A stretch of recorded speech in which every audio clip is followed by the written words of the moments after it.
Para referirnos a las exitosas revistas de televisión en España, hemos usado el término de revistas pedestal, en el sentido de que creaban un pedestal para que el famoso se subiera y enseñara su vida, su mansión, su boda, su acto social, su evento, pero donde Hola, Lecturas o Semana competían por ver quién era el mejor pedestal al que todos los famosos querían subirse. Digamos que la revista 10 minutos del grupo francés Hachette Filipacchi era la que era un poco más osada. El campo de las revistas de crónica social cambiaría en 1997 cuando apareciera un nuevo género de revistas del corazón, lo que podríamos llamar las revistas gamberras. Pero esto viene un poco al calor de la televisión, porque en 1995 el canal de televisión Telecinco ha creado un programa del corazón muy diferente a lo que había hecho hasta ese momento la 1, que era el programa ¿Qué me dices?, producido por Globomedia, la productora del señor Emilio Aragón. Programa, por ejemplo, que sería famoso por enseñar las supuestas imágenes de la cantante Maciel bailando en la boda del señor Ponce. Señores, el pionero de los programas amarillistas del corazón que ahora se quieren rechazar es un señor que se llama Emilio Aragón, que monta una productora y que a través de Telecinco, en un programa que hacía Chapis y Belinda, me hicieron pasar los 8 más amargos meses de mi vida, sacando de contexto simplemente en una boda el mover un mantón y poniéndome como si hubieras asaltado el tren de Glasgow, como si hubiera matado a Kennedy y como si me hubiera bebido la ribera del Duero. No era por tanto un programa pedestal, sino un programa para burlarse de los famosos. Y ese fue el concepto que el grupo Hachette Filipacchi quiso llevar a las revistas. En ese momento, 1997, hay una alianza editorial entre el grupo Hachette Filipacchi y el canal de televisión Telecinco para crear 2 revistas en España. Una, Paris Match, la revista más exitosa de Hachette Filipacchi en Francia, y 2, ¿Qué me dices?, una revista que imitara el estilo del programa de televisión ¿Qué me dices?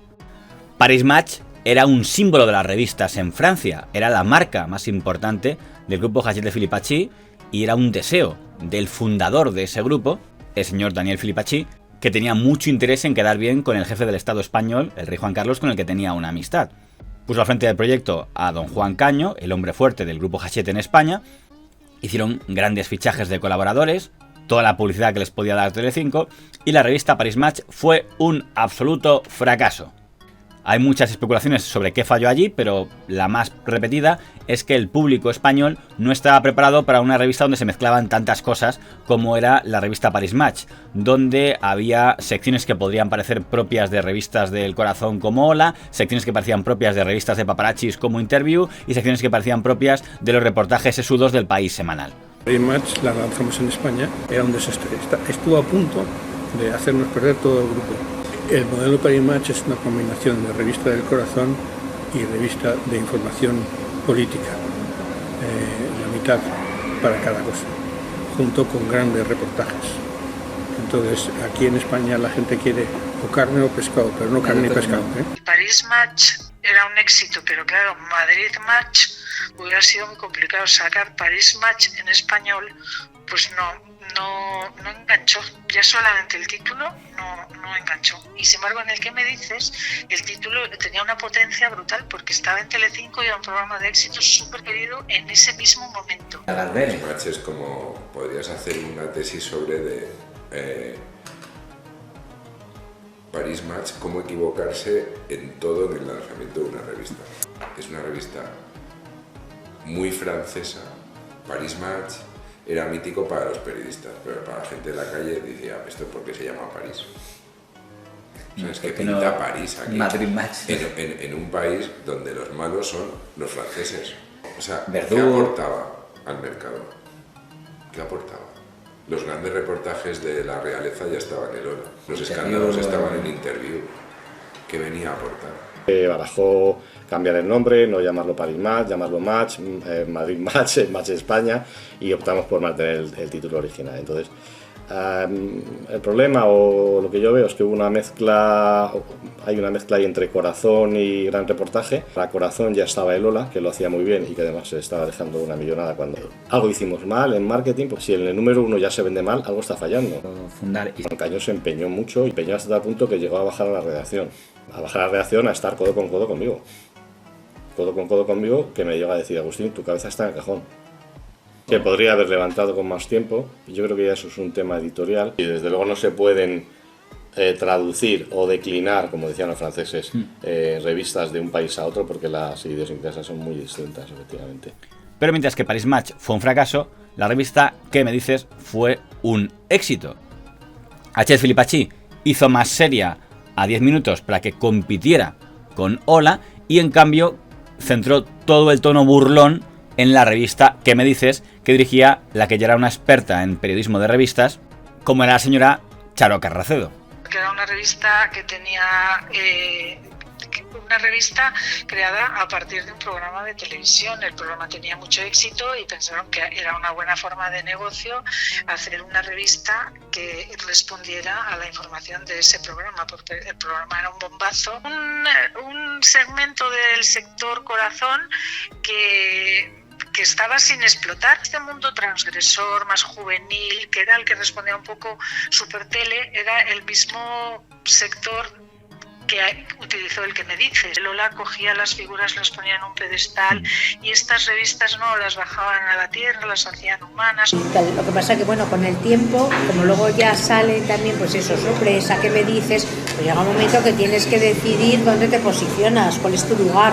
Y entonces se decidió editorialmente que 10 minutos tenía que estar del lado, sobre todo por un tema publicitario, para que te entrase una publicidad un poquito más de alta gama cerca de Lola. Y la línea es parecida, empieza a suavizarse más conmigo, porque ya entra también ¿Qué me dices? El éxito de ¿Qué me dices? Llevó a que la competencia quisiera imitarlo, y el grupo propietario de la revista Lecturas, el grupo suizo Edipress, cuyo máximo jefe en España era el señor don Julio Bou, encargó al señor Locampos crear también una revista gamberra, que fue la revista Sorpresa. Directamente Edipress y Julio Bou, ante el éxito de algún título de corte escandaloso en Francia, me pidieron inventar una revista de poco presupuesto, divertida y que no llegara a ser tan escatológica como las versiones francesas. Una especie de hermana pequeña de Lecturas, pero más rebelde. Y así nació Sorpresa. Era una manera de ampliar los lectores del segmento del corazón. Los de siempre los tenía Lecturas y Sorpresa iba a pillar un público objetivo más rebelde, más gamberro. La competencia entre Sorpresa y ¿Qué me dices? Fue dura, pero siempre la tirada fue favorable al ¿Qué me dices? Creo que Sorpresa intentó, pero a veces quien golpea primero golpea dos veces. Yo creo que ¿Qué me dices? Tenía un nombre ya que Sorpresa no tenía. Gracias al programa de televisión, y ya solamente eso tenía un tirón brutal, y Sorpresa pues no sabes lo que es. Si el resultado de la batalla entre ¿Qué me dices? Y Sorpresa se mide por quién cayó primero, pierde RBA, la editorial que compró Sorpresa y que 9 meses después de abaratar costes a base de prescindir del director y gran parte del equipo, cambió la línea editorial y consiguió que desapareciera del mercado. Una de las apuestas más arriesgadas de Hachette Filipacchi con la revista ¿Qué me dices? Fue llegar a un acuerdo con el periódico La Razón para que ¿Qué me dices? Se regalara con La Razón los sábados. Esa apuesta consiguió que el sábado fuera el día que más se vendía La Razón, pero tenía el riesgo de convertir a ¿Qué me dices? En un suplemento gratuito a ojos de una parte de los lectores. Y cuando ya una revista se ha visto como algo gratuito, es muy difícil luego volverlo otra vez a convertirla en una revista de pago. Les dijimos, oye, ¿por qué no vais una revista con el periódico? Entonces los sábados empezó a subir de tal manera que superaron al ABC, porque daban ellos la revista ¿Qué me dices?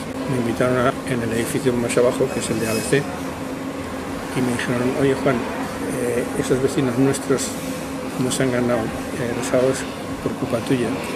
Danos el 10 minutos y nosotros daremos el 10 minutos. Aconsejaron no hacerlo porque era una traición hacia La Razón.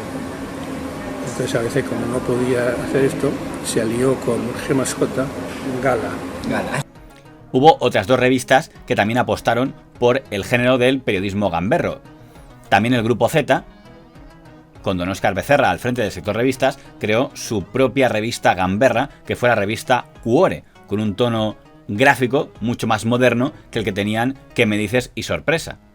Imitando el estilo de Cuore, el grupo Bauer creó In Touch de un género muy parecido. Pero ¿qué me dices de los millennials? Claro, sí. un que me dices quizá más modernista, más moderno, más sí. Y también competí un poco como sorpresa, ¿no? Está en sorpresa y ¿qué me dices? Y entró en la competición QE. Fácil, nosotros decíamos, el Ola lo sube al pedestal y nosotros los bajamos. O sea, piensa que es muy sencillo, es así de sencillo. Era como un ciclo en que alguien endiosaba a un personaje y Cuore lo humanizaba. De hecho, uno de los claims de Cuore era 100% libre de Photoshop. Era la época en que las fotos se retocaban. Claro, porque siempre se ha dicho que el hora o semana que la gente sería más guapa en portada, digamos que Cuore no buscaba eso, entiendo. No, Cuore no buscaba, o sea, es muy diferente, porque ¿qué me dices? Buscaba sacar a la gente fea o sorpresa. Nosotros lo que buscábamos es como, era una época también. Había un discurso de fondo, no voy a convertir a Cuore en lo que no era, pero había un discurso de fondo de decir, no te exijas tanto, estaba dirigido a mujeres, porque fíjate cómo son de verdad las famosas. Como que la gente se sentía mejor consigo mismo viendo... Exactamente. La crisis económica del año 2008, que conllevaría una crisis en todo el sector impreso, provocaría la muerte de las revistas de corazón gamberras, también en gran medida porque ese espacio de burla de los famosos ya había sido cubierto desde hacía tiempo por los programas de televisión. Y un poco, bueno, pues porque la sociedad ya empieza a estar un poco más cansada, también a lo mejor de ese periodismo de corazón más...